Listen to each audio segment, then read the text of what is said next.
Okay, this is my review for Ash vs. Evil Dead. I can't really think of the episode number off the top of my head, but second to last, season finale's next. The episode's title is Home Again. Oh, so many callbacks. I loved it. Oh, from the old movies. Well, Army of Darkness specifically, which I'm a pretty big fan. Check this thing out. Sick, right? Look at that. I almost sold that thing. But still. Check it. So we open up. Spoilers, by the way, if you haven't watched the rest of it. If you're not caught up, don't watch this. So, we start off with what happened last episode, which had us all, me, going, no, Pablo. So Ash, the rational, intelligent man that he is, says, back to the future. Let's do that. Starts driving around, gets slammed drunk, starts driving around with Pablo's body, Ruby, and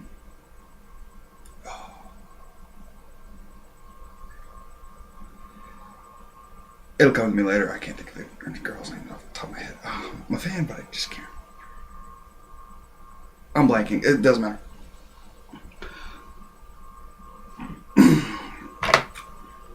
Because it was so good. Mostly Ash. It was a very Ash heavy episode. Love it when it's focusing on Ash.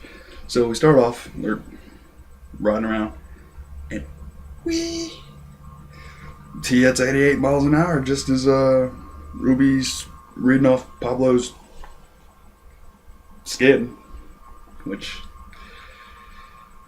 is pretty gray now because, kind of looks like me to you right now, like half a dude. But they hit 88 miles an hour back to the 80s, which is really cool. So everyone's not medieval times, which,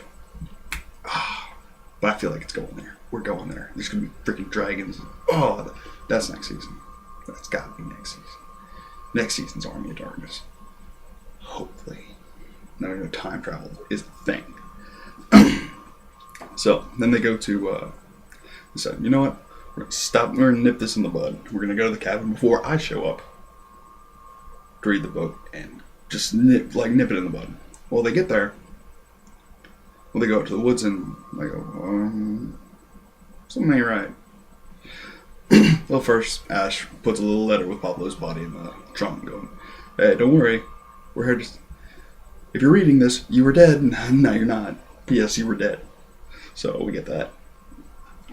And then start walking through the woods, and the force, evil.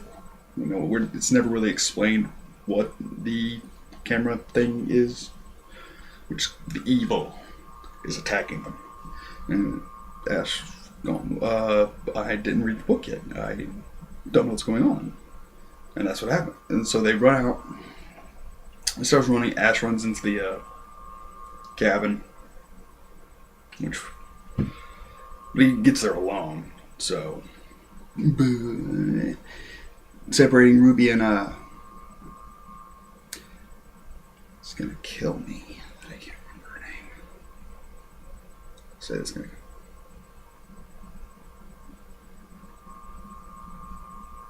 No, either way. Continue. So then, after that, Ash locks himself in. He does this neat hiding thing where he's hanging from the roof like this, going, "Hey, still got it." But doesn't last long. He breaks and falls on his face. And he decides he's noticed the book's not there yet, which blows my mind. Wait a minute, something else is going on. Then he looks over, as he walks, he steps on nails. God damn it. But then the evil starts taking over his leg. He's, no! straps it up, gets the chainsaw, and it's just, there's gotta be a better way. It's like, you know what, let's try this another way this time. So he says, like an evil snake bite, takes a pair of scissors, boom, right in the leg, starts sucking out this black goo. But I guess he swallows some, and then here comes the Army of Darkness callback. The second Army of Darkness callback.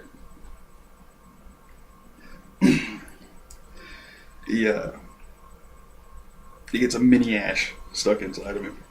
I guess it comes out like a little evil fetus thing, and it's quickly dispatched. But then they have the fight in the stomach, just like they went a little bit more than they did in the Army of Darkness movie. It starts off with cinnamon, so we see Ash do the cinnamon challenge, essentially. Then immediately followed by hot sauce. And then we get the... I don't know if it was the same line. No, it's not. It wasn't the same line. But then he gets the the teapot full of hot water. He's like, winch. There has to be special effects involved to create the steam on that, because how his face just isn't wrecked after that. And don't wreck Ash's face. That's his moneymaker. Bruce Campbell is the man. But then we cut to Ruby and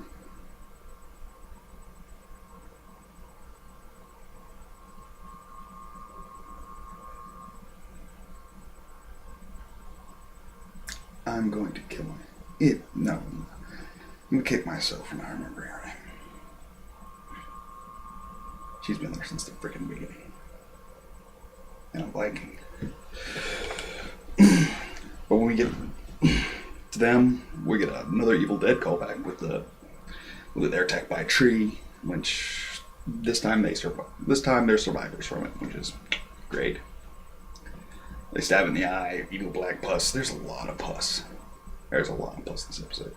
So they cut back from there, back to Ash, and he goes out into the cellar, which we also know is not a great place in an evil, spooky cabin surrounded by evil, and finds a old lady just chained to the wall, and goes, okay, this is not right. He smacks around a little bit. I'm going to do the Deadeye test, smack around a little bit, make sure. Should have smacked her harder. Turns out it's the professor's wife, the one who was translating the book from the first movie. So we get to meet him. And see his evil plan to get a college student to be the new host for a team, and then was possessing his wife. Which was trapped. Which was chained there for a reason, we find out. Only after Ash sets her free, because he's got to mess something up. So we get the professor. Once the professor realizes, oh, there's somebody else down here, and oh my god, you let my wife go. And the Kandarian demon is freed. Excuse me. From there, what else? So then he locks Ash and college girl in the cellar while she's got like a bear trap stuck around her, because that's how he's planning on getting her to stay. No, wait till. Now keep the facade up a little bit longer, just straight into a bear trap. And Ash tries to help her out of it, which he's a good guy, so he's going to do that. Just try to help her out while the demon lady starts mutating into this. This season's got a lot of goo and pus. Because she just blows up like this big giant boil, and I think that's what they were going for.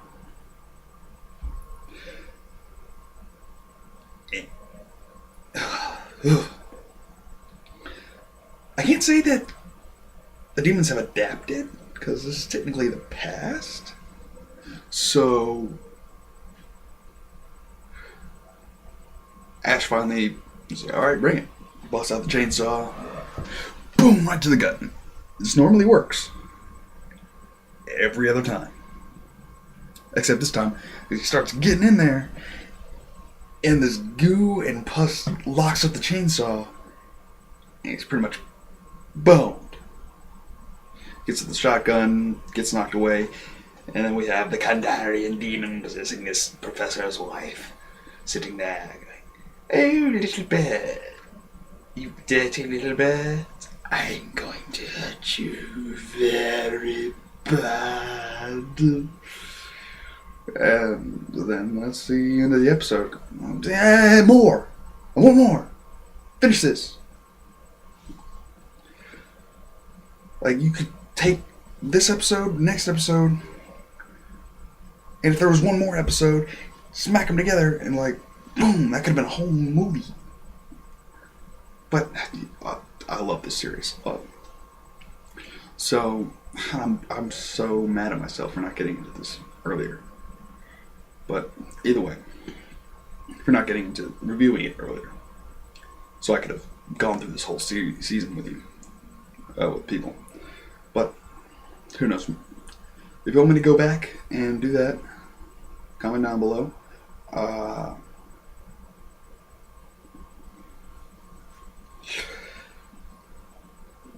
If you like what you see, like, subscribe, all that good stuff, and I'll check you out later.